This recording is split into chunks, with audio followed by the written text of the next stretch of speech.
evening students, welcome to KM classes. Again OSSC CGL regarding जो important update गोटे आसी से विषय में आम आपण सहित शेयर करने चाहबू। 16 तारिख दिन ऑलरेडी गोटे नोटिस आसी जोटा कि आपण मान सहित आम शेयर करूँ सेटा बहुत इंपोर्टेंट थिला।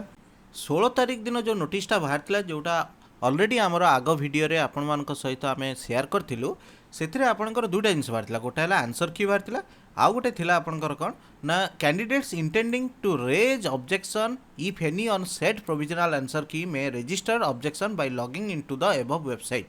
बाई केते थिला आपनकर डेट थिला आपण माने देखिथिबे डेटटा थिला आपनकर 19 तारिख थिला किंतु सेई जो 19 तारिख थिला बहुत कम दिन थिला 16 तारिख दिन बाहर थिला एवं 19 तारिख सुधा आपनको ऑब्जेक्शन करिया पेन से माने देइथले जदि किछि आंसर की रे आपनकर किछि ऑब्जेक्शन थाए बा किछि आपन डिटेक्ट से बेला किछि करंती 16 17 18 19 माने मात्र 4 दिन थिला। तेणु आमे माने भी आपण मानको वीडियो रे कहितलु ये एते कम दिन भितरे आपण माने निज निजर जदि किसी ऑब्जेक्शन थाए ताले आपण रेज करि परिबे। किंतु आज आउ गोटे नोटिस बाहर मु आपण मानकु देखिया पई चाहिबी आपण माने जदि वेबसाइट को विजिट करिवे एटा होची आपनकर ओडिशा स्टाफ सिलेक्शन कमिशन रो ऑफिशियल वेबसाइट। एटी देखंतो मेंशन कराइछि extension of deadline regarding answer keys of preliminary examination for the post of combined graduate level recruitment examination 2022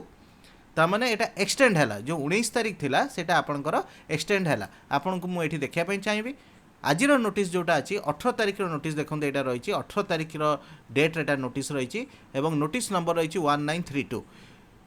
subject कोन रहिछि एक्सटेंशन ऑफ 1 डे गोटिए दिन एक्सटेंशन करा गला पिला माने आपण माने देखि परते गोटिए दिन एक्सटेंशन कराइछि for raising objection against provisional answer keys of the preliminary examination of combined graduate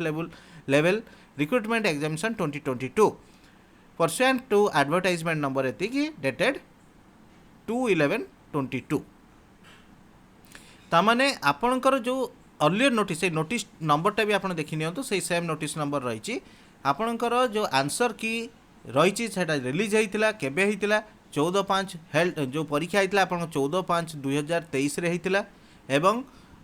जोटा आपनकर 16 तारिख आंसर की रिलीज हेइतिला ता एगेंस्ट रे जो मानकर ऑब्जेक्शन थिवो से माननकु 19 तारिख सुधा जणिया पई जणाइतिला किंतु commission has been pleased to extend the date of raising the objection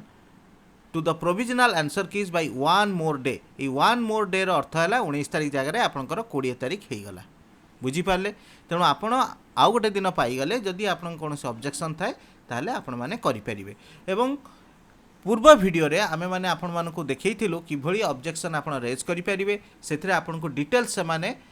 पूरा वीडियो रे से माने मेंशन करि आमे वीडियो रे मेंशन करथिलु से मानकर विंडोज कि भली पॉपअप हबो एवं आपण को जगह को जाई आपनकर लॉगिन करी कि भली प्रोसीजर रे स्टेप बाय स्टेप्स करि परिबे से विषय रे मध्ये से माने इंस्ट्रक्शन देइचंती एवं आपनकर सेही इंस्ट्रक्शन आजिरो नोटिस रे मध्ये अटैच होईची आपण सेही अनुसार प्रोसीजर रे जाई आपनकर जदि किसी ऑब्जेक्शन थाए ताले रेज करि परिबे। जदि आपण माननकु एई नोटिस एई इन्फॉर्मेशन टी आम चैनल तरफ इन्फॉर्मेटिव लागिथियो ताले लाइक शेयर करिया पे भूलिबे नै। Thank you.